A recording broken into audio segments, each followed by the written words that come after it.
Hello everyone, today we are going to start that is a new topic of molecular basis of inheritance जो कि है हमारा experimental proof of DNA replication. ठीक है, आज इस टॉपिक के बारे में पढ़ेंगे। कल जो लास्ट वीडियो है that is on your RNA world and replication. So जैसा कि आपको पता चला था कि अगर हम आरएनए वर्ल्ड और रेप्लिकेशन की बात करें तो वॉटसन और स्क्रिन थे, वॉटसन एंड क्रिक। ये वही साइंटिस्ट हैं जिन्होंने डबल डीएनए हेलिक्स के बारे में बताया था। तो इन्होंने ही एक आइडिया दिया था अबाउट डीएनए रेप्लिकेशन, और उसमें भी क्या बताया था, कौन सा mode, that is semi conservative mode.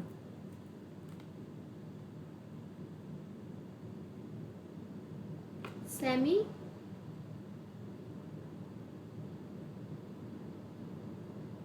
Conservative mode.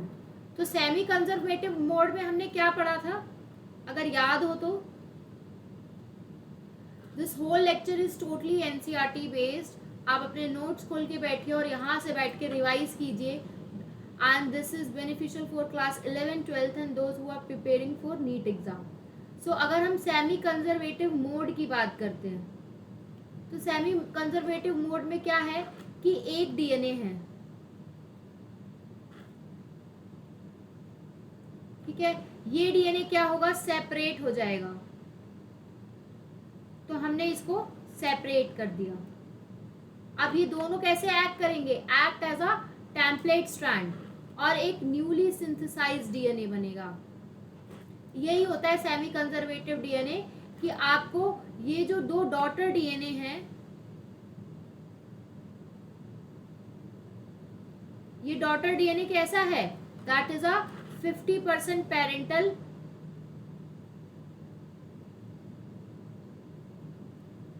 और 50% न्यूली सिंथेसाइज्ड डीएनए। चलिए आगे बढ़ते हैं और हम बात करेंगे, we are going to talk about experimental proof of DNA replication.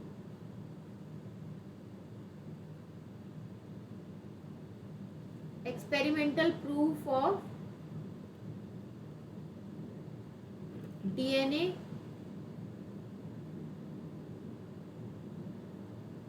Replication, कि इसके बारे में किसने बताया था, किसने एक्सपेरिमेंट की हेल्प से प्रूव किया था कि डीएनए जो रेप्लिकेट हो रहा है that is a semi conservative.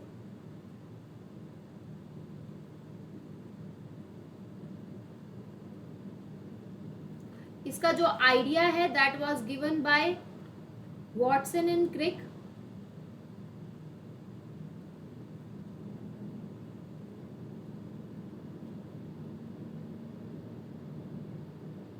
और एक्सपेरिमेंटल प्रूफ जो है वो दो साइंटिस्ट ने किया था। एक है हमारे मैथ्यू मेसेल्सन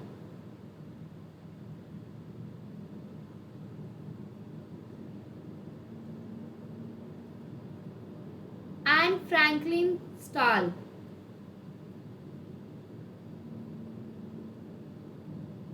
कौन से ईयर में किया था, 1958 में। वेयर एज अगर हम दूसरे साइंटिस्ट की बात करें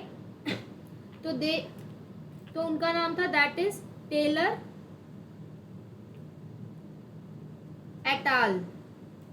अब इन दोनों में अंतर क्या है, ये जो Matthew Meselson and Franklin stall scientist हैं, इन्होंने किया था that is in prokaryotic DNA, same experiment. और टेलर और एटाल ने किस पे किया था, that is in a eukaryotic DNA.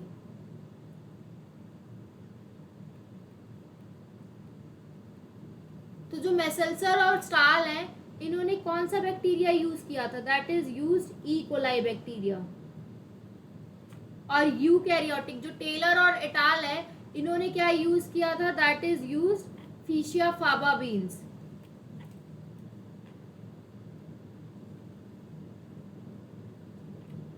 That is a vicia faba beans. मतलब प्लांट की सेल में किया। नेक्स्ट अगर हम बात करें तो इन्होंने मैथ्यू और मेसेल्सन स्टाल ने क्या यूज किया था, that is use heavy nitrogen, मतलब 15 हैवी नाइट्रोजन यूज किया था, हैवी आइसोटोप ऑफ नाइट्रोजन। और इन्होंने क्या यूज किया था, that is radioactive thymine, radioactive thymidine. तो ये दोनों एक्सपेरिमेंट के बारे में एनसीईआरटी में दिया हुआ है, दोनों एक्सपेरिमेंट, लेकिन जो एक्सप्लेन किया है that is your Meselson and Stahl experiment, तो हम भी उसी के बारे में पढ़ेंगे। किसके बारे में पढ़ेंगे, that is we are going to study about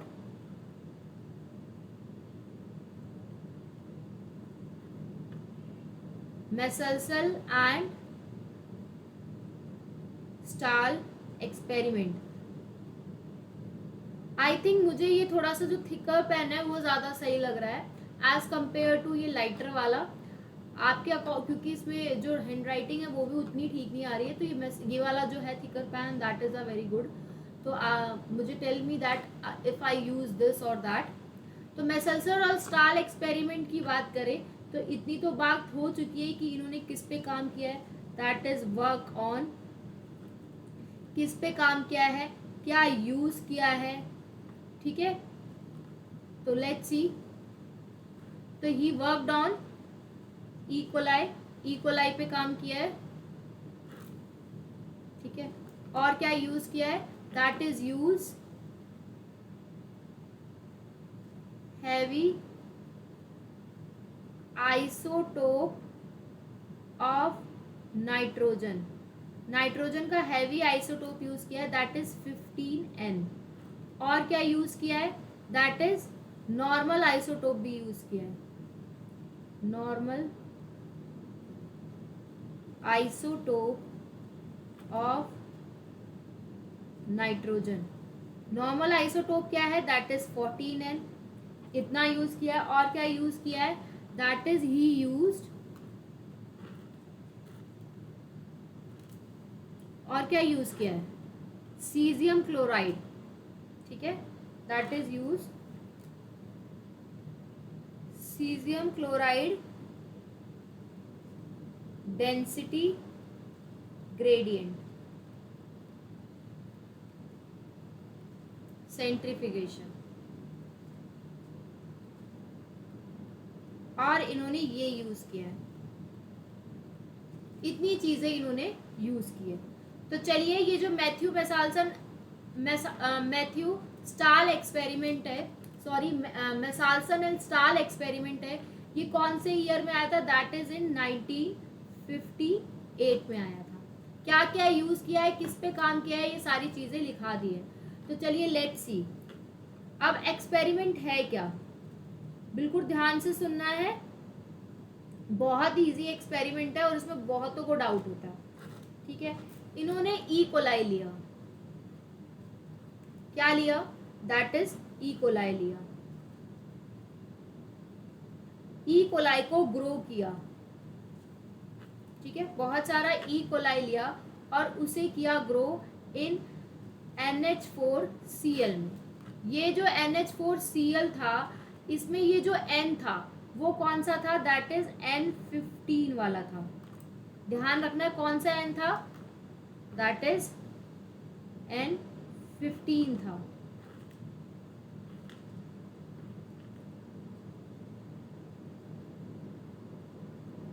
ठीक है, इसमें ग्रो किया। उसके बाद कितनी जनरेशन के लिए, that is for several generation, several generation के लिए।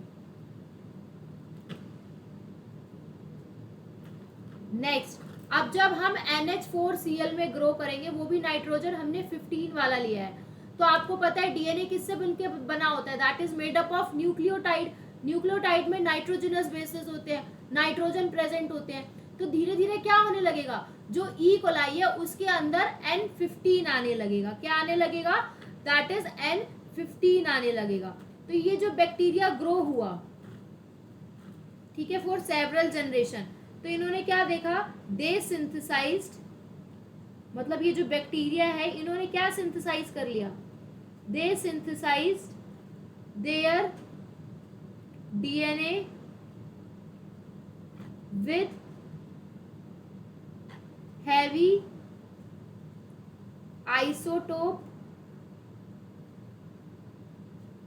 of नाइट्रोजन, नाइट्रोजन के हैवी आइसोटोप से सिंथेसाइज कर लिया 15N से, ठीक है। मतलब उन्हें देखने को मिला कि जो ई कोलाई NH4Cl में ग्रो हो रहे हैं वो भी N, वो वाला N जो कि 15N है, तो हमने देखा कि जो ई कोलाई है अब उसका खुद का डीएनए सेवरल जनरेशन के बाद कैसा हो गया है, 15N वाला हो गया है। अब हम क्या करेंगे, इससे डीएनए को क्या करेंगे, आइसोलेट करेंगे, मतलब डीएनए को बाहर निकालेंगे, आइसोलेट डीएनए, डीएनए को क्या किया, बाहर निकाला। और जब डीएनए को बाहर निकाला तो हमने क्या की, centrifugation is done, centrifugation is done. अब आपको पता है कि सेंट्रीफ्यूगेशन क्या होती है, सेंट्रीफ्यूगेशन जब करी जाती है, सेंट्रीफ्यूगेशन जब भी होती है तो जो हैवी पार्ट है वो नीचे की तरफ आ जाता है और जो लाइट पार्ट है वो ऊपर की तरफ आ जाता है। अगर आपको याद हो कि अगर एक ग्लास है उसमें आप बादाम को क्या कहते हैं ग्राइंड करके डालेंगे तो जो हैवी, मतलब जो बादाम अच्छे से नहीं पिस पाए हैं वो नीचे सेटल हो जाएंगे और जो ऊपर है दैट इज वो फ्लोट कर रहे हैं क्योंकि वो थोड़े से लाइट हो गए, जो हैवी है वो नीचे सेटल डाउन हो जाएंगे। तो सेंट्रीफ्यूगेशन में भी यही होता है और इस सेंट्रीफ्यूगेशन में हम क्या यूज करेंगे, दैट इज सीडियम chloride is present as a medium, मतलब मीडियम के तौर पे क्या प्रेजेंट होगा, सीजियम क्लोराइड। जैसे बादाम वाला जो दूध है उसमें मीडियम क्या है, दैट इज अ मिल्क, ठीक है। तो हमने एक टेस्ट ट्यूब ली, इसके अंदर क्या फिल हो रखा है, सब कुछ सीजियम क्लोराइड हो रखा है पूरे में, that is filled with caesium chloride. और हमें कैसा डीएनए मिलेगा, दैट इज हैवी डीएनए, ठीक है। और इधर होगा लाइट डीएनए। तो ये जो हैवी डीएनए है ये है बॉटम की तरफ, कौन सा हैवी डीएनए, मतलब 15N वाला, और लाइट डीएनए होगा ऊपर की तरफ, दैट इज 14N वाला। यहां तक क्लियर है। ऐसे हमने देखा तो हमें हैवी डीएनए मिलेगा, ठीक है। और इसके बाद हमने क्या किया, जब हमने इतना ग्रो कर दिया और हमें क्या देखने को मिला, ई कोलाई के पास क्या होगा, बहुत सारा हैवी डीएनए होगा क्योंकि उसे हमने सेवरल जनरेशन तक ग्रो किया तो अब उसके पास सिर्फ हैवी डीएनए बचा, ठीक है, क्योंकि उसने उसकी बॉडी ने क्या सिंथेसाइज कर लिया, हैवी डीएनए सिंथेसाइज कर लिया। तो क्या लिखेंगे हम, आफ्टर सेवरल जनरेशन, बहुत सारी जनरेशन के बाद क्या होगा, E coli grow in 15NH4Cl medium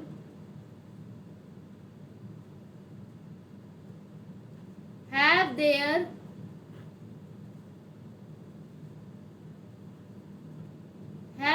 कैसा डीएनए होगा, हैव देयर डीएनए, डीएनए में क्या होगा 15N होगा। इतना क्लियर है। अब ये जो इनके पास 15N डीएनए है, हमने दोबारा क्या किया, यहां से कुछ ई कोलाई निकाले, ठीक है। और ई कोलाई निकालने के बाद put some E coli in, put some newly synthesised E coli, जो नए नए ई कोलाई बने हैं, न्यूली सिंथेसाइज्ड ई कोलाई, नए नए ई कोलाई को लिया, newly synthesised DNA with heavy isotope, अब उनको किस में ग्रो कर दिया, दोबारा से ग्रो इन 14NH4Cl। अब की बार उन्हें हमने 14NH4Cl में ग्रो करा दिया।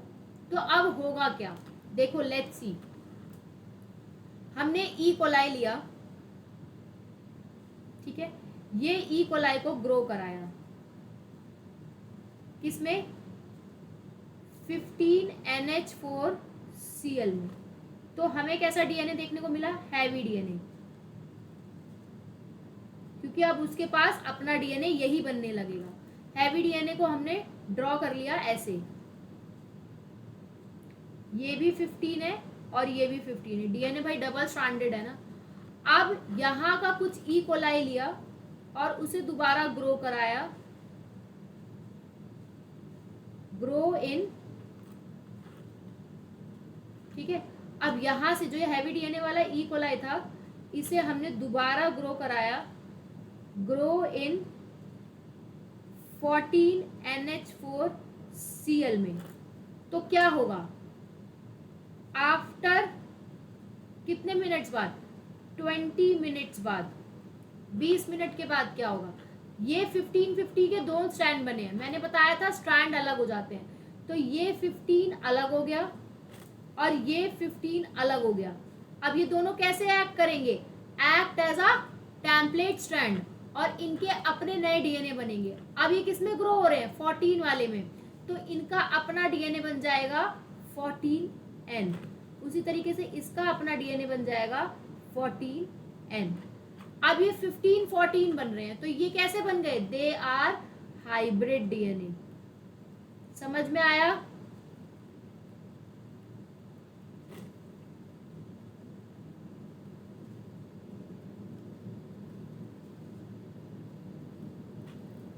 इतना तो याद है ना जो मैंने आपको बताया था। आप यहाँ पे एक नोट डाल लीजिए कि एक पेरेंटल डीएनए है, पेरेंटल डीएनए, ये डीएनए के दो स्ट्रैंड है, ये पेरेंटल डीएनए, ये क्या होंगे, ये होंगे सेपरेट, और कैसे एक्ट करेंगे, act as a template strand, template strand की तरह एक्ट करेंगे। मतलब इन दोनों को अलग अलग कर दो, ये ग्रीन अलग और ये वाला ग्रीन अलग। अब ये जब अलग अलग हो गए तो ये अपने आप दूसरे नए स्ट्रैंड बनाएंगे, ठीक है, और ये हमने बनाया न्यू स्ट्रैंड। उसी तरीके से ये न्यू स्ट्रैंड। तो वही हुआ है वहां पर भी। क्या हुआ, हमारे पास था हाइब्रिड डीएनए, क्या था हमारे पास,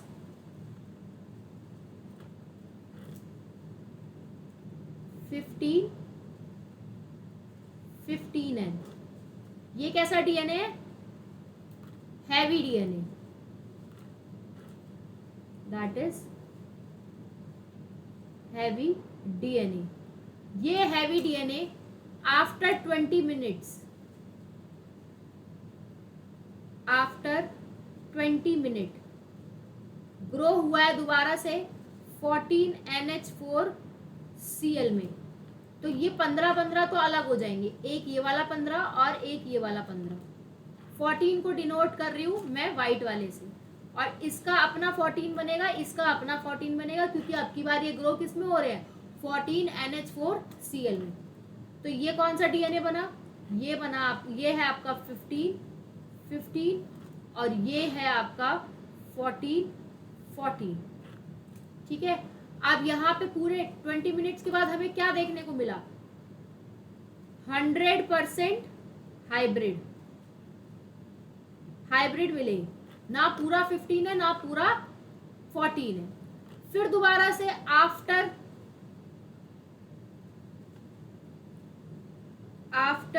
20 मिनट्स फिर दोबारा से क्या होगा, 20 मिनट्स, टोटल मिनट कितने हो गए, पहले के 20 और अब के 20, टोटल 40 मिनट।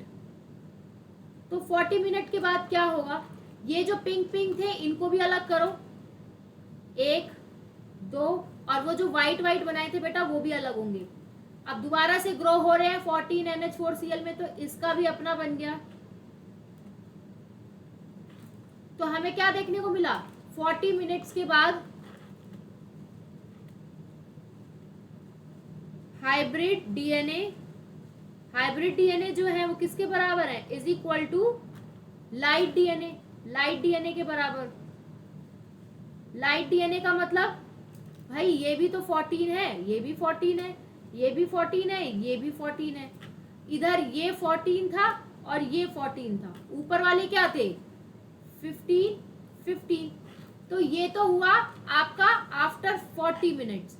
अब दोबारा से अगर 20 मिनट्स और ले लें, ठीक है, दैट इज आफ्टर 20 मिनट्स, फिर से और 20 मिनट्स ले लिए, तो 40 पहले के और अब 60 मिनट्स। टोटल डीएनए कितने हैं, 1 2 3 4, ठीक है, हर एक डीएनए अलग होगा, तो टोटल स्ट्रैंड कितने बनेंगे अब की बार, 2 तो पिंक वाले बनेंगे, बाकी सारे क्या बनेंगे, लाइट।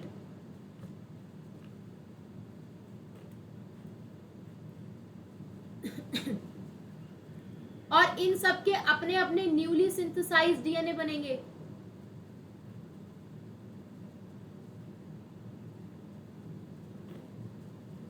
तो 60 मिनट्स बाद आपको क्या देखने को मिला, ये हो गया 15 14 15 14, मतलब हाइब्रिड डीएनए कितने हुए, अभी भी हाइब्रिड डीएनए बन रहे हैं 2/16। इधर कितने थे हाइब्रिड डीएनए, दैट इज 2/4, इधर 2 बाय लाइट डीएनए 4, और लाइट डीएनए कितने बनेंगे 2/8।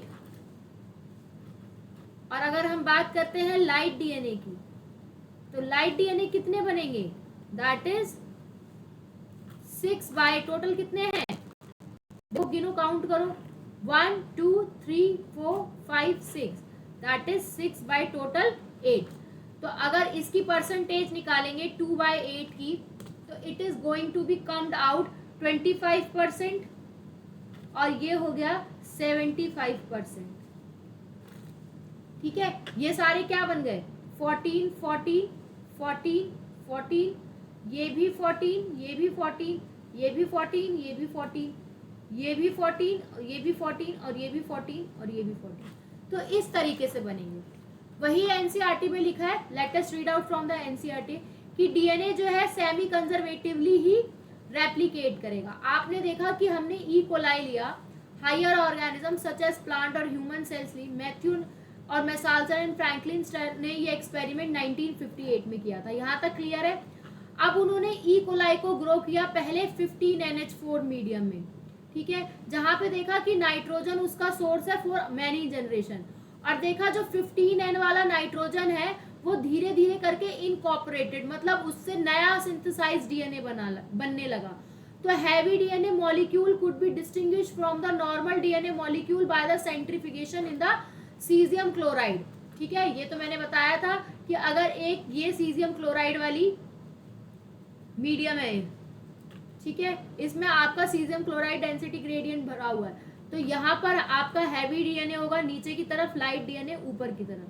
This is your light DNA, और जो बॉटम पे होगा that is your heavy DNA. फिर आपने क्या पढ़ा कि वो जो ई कोलाई था, उस ई कोलाई को सेल कर दिया दोबारा से 14 NH4Cl में, और सेवरल जनरेशन तक वो मल्टीप्लाई होता गया। वहां से हमने डीएनए के हेलिक्स को एक्सट्रैक्ट किया और ऑब्जर्व किया, तो हमें क्या देखने को मिला हमें क्या देखने को मिला, देखो अब देखो यहाँ पर ये कौन सा डीएनए 15N, दोनों 15 15, एक बार अलग हुए तो ये हुए 20 मिनट्स में। 20 मिनट में क्या कंडीशन आती है, 100% हाइब्रिड। जब आपके 2 बार आ रहे हैं तो ये कितना हुआ 40 मिनट्स। 40 मिनट्स में क्या जनरेशन आ रही है 2/4 हाइब्रिड और 2/4 नॉर्मल।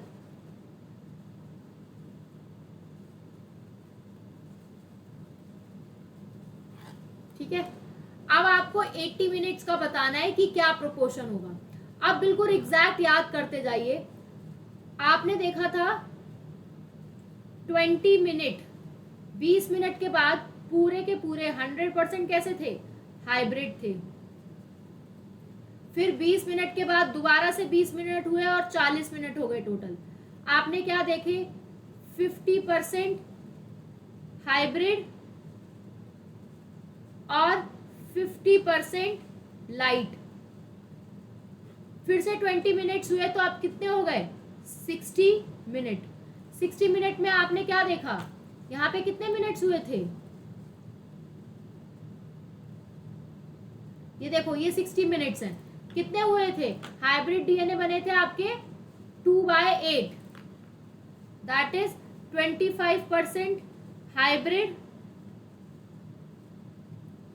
और 75% लाइट।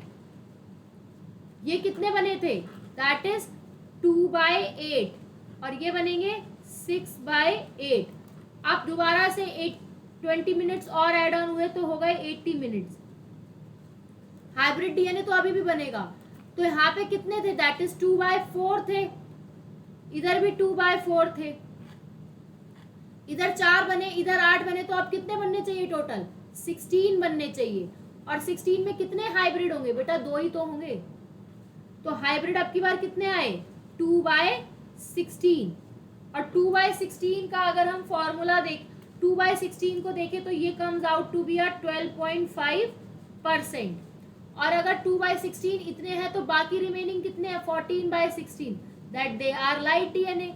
और अब लाइट डीएनए की परसेंटेज कितनी होगी दैट इज 87.5%। ठीक है, अगर क्वेश्चन आता है कि आफ्टर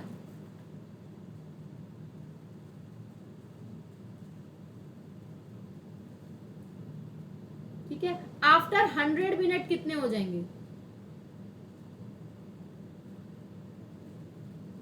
अगर क्वेश्चन आता है आफ्टर 100 मिनट कितने हो जाएंगे, तो पहले 16 बन रहे थे अब कितने बनने चाहिए टोटल दैट इज 32।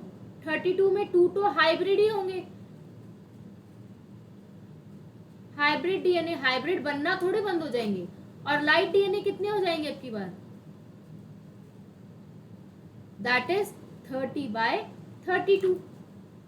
क्लियर है। नेक्स्ट यही सिमिलर एक्सपेरिमेंट जो है वो रेडियो एक्टिव थाइमिडीन के साथ किया गया था, जिसमें न्यूली सिंथेसाइज डीएनए बना था, और वो हमने पढ़ा था इन द क्रोमोसोम में, मतलब क्रोमोसोम लेवल पे। ये किसने दिया था that was given by Taylor and its colleague. ठीक है, इसीलिए हम उस पूरे नाम को यूकैरियोटिक सेल में, जो मैंने लिखा था कि यूकैरियोटिक सेल में ये जो सेमी कंजर्वेटिव मोड है मोड experimentally proved by